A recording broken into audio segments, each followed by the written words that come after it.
And so that's each of the Gulf Islands, and then we were doing 3 locations on the peninsula. Sydney, Central Saanich, basically Brentwood Bay, and Saanich in Gordon Head area. This is in September, when the Gordon Head location was so overflowing that people couldn't find seats and people left without being able to get a seat. That was you.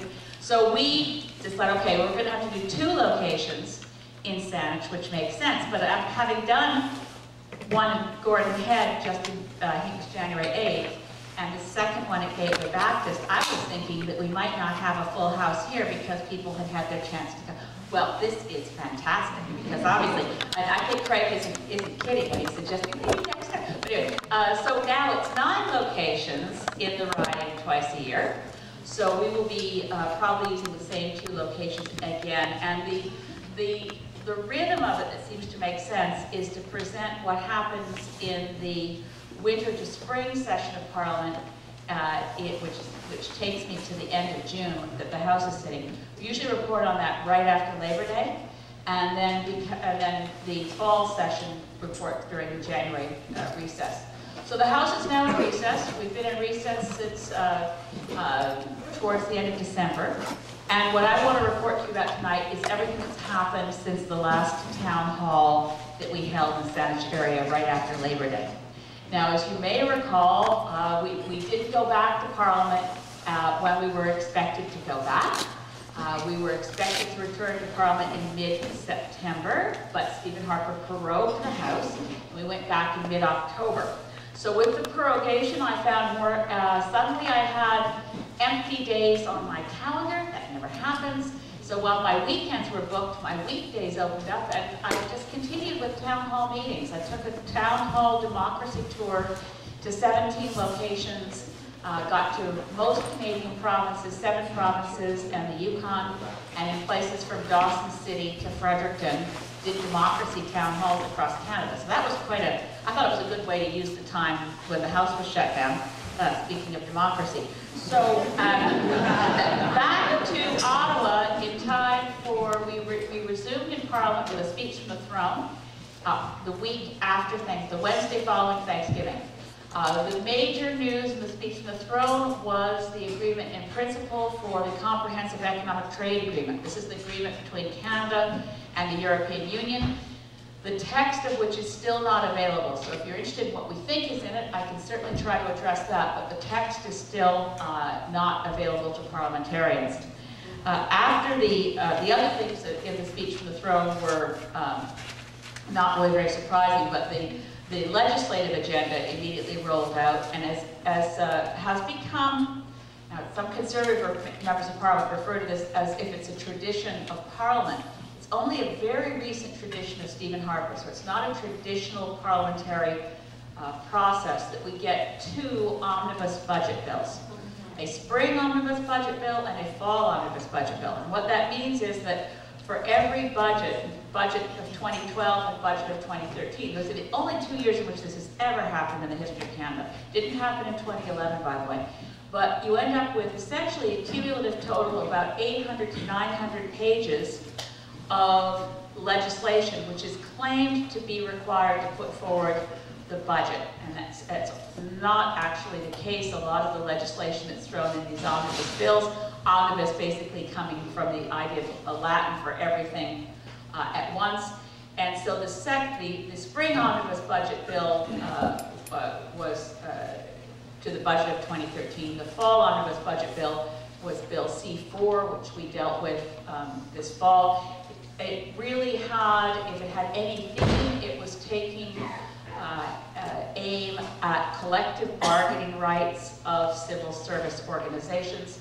It had a few extraneous items, reducing, for instance, under the Canada Labour Act, changing the definition of dangerous so that it becomes much harder to refuse dangerous work. So again, a labor implication. There were provisions to sell off one large area of British Columbia, which the assets, by the way, that Jim Flaherty, our finance minister, is committed to making sure that we're out of deficit, the deficit created by the stimulus spending that was required to the 2008 economic crisis. So to get out of deficit by 2015, which is the Harper administration's target, one of the things they're doing is selling off Canadian assets. So you may have noted that, for instance, selling off Canada House in London, selling off some of the embassies that we've had around the world. Those asset sales don't require a bill in Parliament. But this interesting one that was in Bill C4 is something called the Dominion Coal Lands, and it was several tens of thousands of hectares in southeastern British Columbia, in the area of the Waterton Glacier International Peace Park. These were lands that were tied up through legislation back at the time of the building of the railway. So it was the Crow's Nest Pass Act that we had to amend to allow them to sell off lands that will be used for coal mining in southeastern BC. So there are some ecological concerns with that one.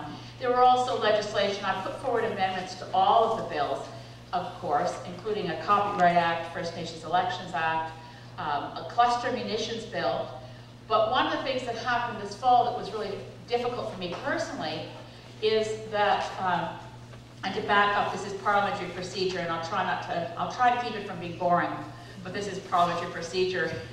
And the significance of it was, a lot of you will know that I was able to put forward amendments at report stage in the House of Commons on every bill, particularly on Bill C-38, which was the omnibus budget bill of spring 2012, which was hugely damaging to our Fisheries Act and destroyed our environmental assessment legislation.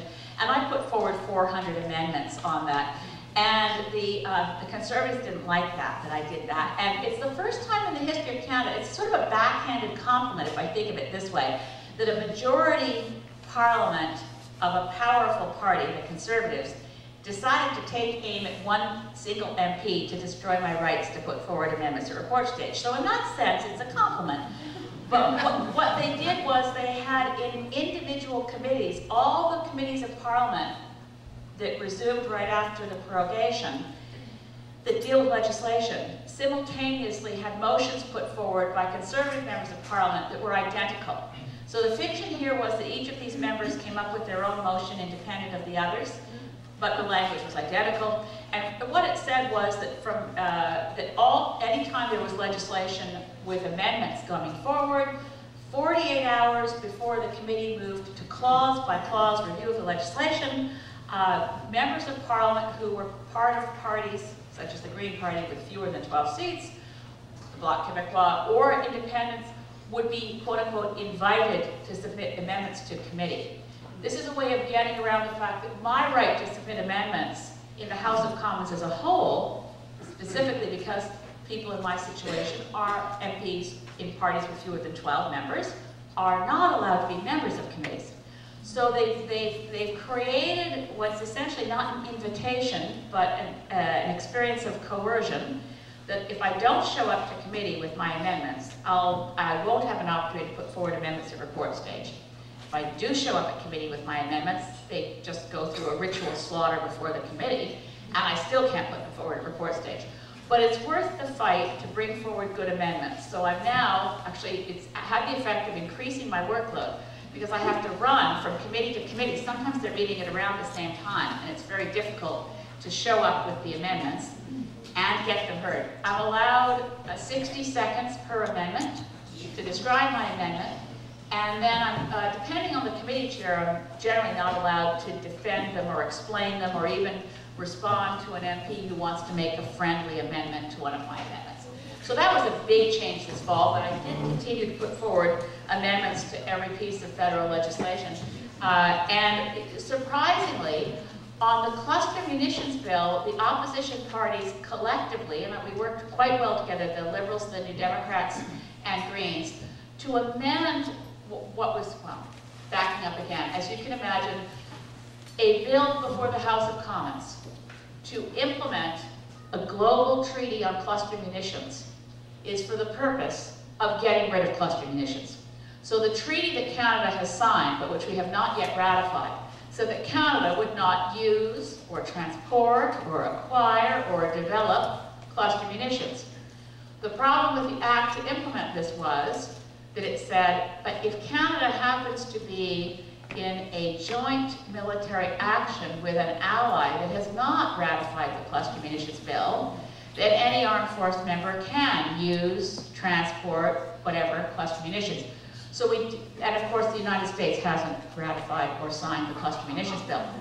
So you can see where this is going. So I was very pleased, and it's so rare to have an amendment during the committee process. The current administration, unlike previous administrations in all of Canada's parliamentary history, doesn't actually use the legislative process before committees to amend and improve legislation, such as Bill C-38, which I just mentioned, the Omnibus Budget Bill of Spring 2012, from first reading to royal assent, did not have a single change made in over 440 pages of legislation. It's quite anomalous to Canada's parliamentary history. And of course, the whole point of Parliament is to actually review legislation, as well as, of course, control the public purse, which Parliament no longer does. But it's the core of parliamentary process that you amend legislation as it comes forward. In any case, we did succeed in the cluster munitions bill in saying that although Canadian armed forces can be involved with other armed forces that are using cluster munitions, we removed the provision that said that Canadian armed forces themselves could use them. So at least it was an unsatisfactory compromise, but it was better than nothing. The other thing that happened this fall that you might be interested in that I did was I went to the global climate negotiations. This time, as anyone who follows the climate issue will know that under the Framework Convention on Climate Change, there is a global negotiated process every single late fall, generally in the latter half of November, sometimes creeping into December. And the purpose of that is to find a global binding treaty that will actually reduce greenhouse gases effectively. I tried to go to these. I was the only member of Parliament to go this time, other than the Minister of Environment, Leona Aglukkaq. And I went there thinking I was going to be registered as essentially an observer, which gets you in the main room, but doesn't get you in most of the side negotiations where the real negotiations happen. And after arrival in Warsaw, where this is the 19th conference of the parties that took place in Warsaw, after arrival in Warsaw, and I had my credentials as an observer, but they don't get you into real negotiations, they get you in the plenary sessions. And what you want to get in the real negotiation is a bright pink line on your badge with the name of a country.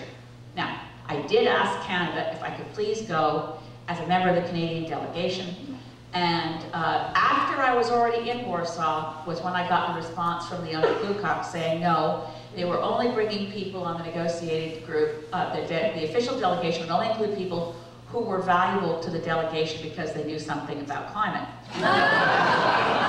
Anyway, but after I got to Warsaw, of all things, I was approached by the Afghanistan delegation. So some of you may know, I ended up being a member of the Afghanistan delegation.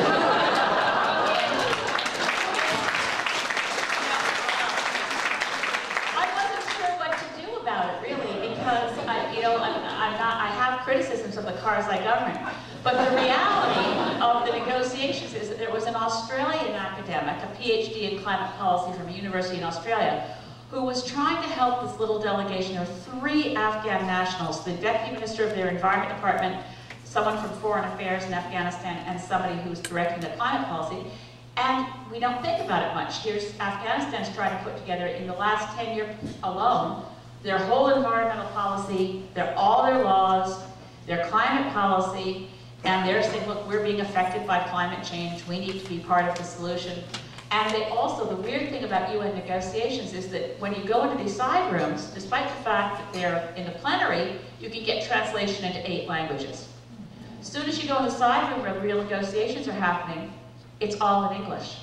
And only 1 out of the 3 Afghan members of the delegation actually spoke sufficiently strong English to participate. So, not to get too much detail on that, but the negotiations were quite difficult, not anywhere near as productive as they need to be, because this ongoing process, and believe me, there's a lot of room for criticizing the process in a multilateral context to get to a climate treaty, but I believe it's important. I mean, I think it's critical that we use every process we can find.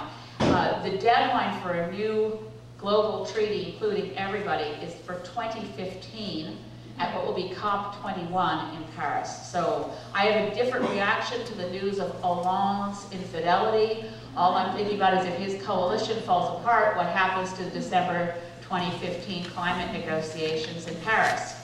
Because that's where they're going to be. Right now, by the way, in Hollande's coalition, the Minister of Development is a Green Party member from France, and that's giving us some good, from my position, given my party in global negotiations, it gives us some good access and inside information on how things are going in negotiations. Anyway, I've gone on too long about Warsaw. We then, back in Parliament for another week after the climate negotiations ended. We adjourned on a Tuesday night, so 2 days early adjournment. I thought, well, I didn't see any reason not to adjourn because nothing that we were about to pass was other than bad legislation. So I agreed to early adjournment. And then the next morning was when Canada Post made its announcements. And the Canada Post situation has come up in all the town hall meetings so far. The other, there was one other thing this fall that I worked on. I managed to negotiate when we were negotiating adjournment early in June, that I would only agree to early adjournment in June if members of Parliament in my situation, again, the smaller parties and a cluster of independents, were given the right to participate as sharing a committee seat on the investigation of a very unusual body called the Board of Internal Economy. The Board of Internal Economy is made up of representatives of the larger parties, right now the Liberals, the New Democrats, and the Conservatives, and they're the ones who make all the decisions about things like publication of MP expenses, how we run Parliament Hill. All of those things are basically, I think of it as a star chamber. There's no minutes of their meetings, you don't have any input in their decisions if you're not one of the larger parties. So we actually did participate and wrote a dissent to this report of the Committee on Parliamentary Procedures and Affairs, and it was a very good exercise and it worked really well. Imagine I ended up sort of being the facilitator of a process to get the input from the Bloc Québécois and from a handful of independents. Oh, and then the last thing, the other thing I should mention, of course, is after adjournment, we also had the decision of the Joint Review Panel, the National Energy Board. I know that might want to be under discussion tonight. So that's a quick report on a survey of what was a shorter than usual parliamentary session, running from mid-October to mid-December. We resume in Parliament a week from today, and of course we'll be looking at the budget. But one of the most exciting things that happened in that brief period of mid-October to mid-December came from a backbencher Conservative, and I'm mentioning it because I'm quite encouraged and I really hope his bill will pass.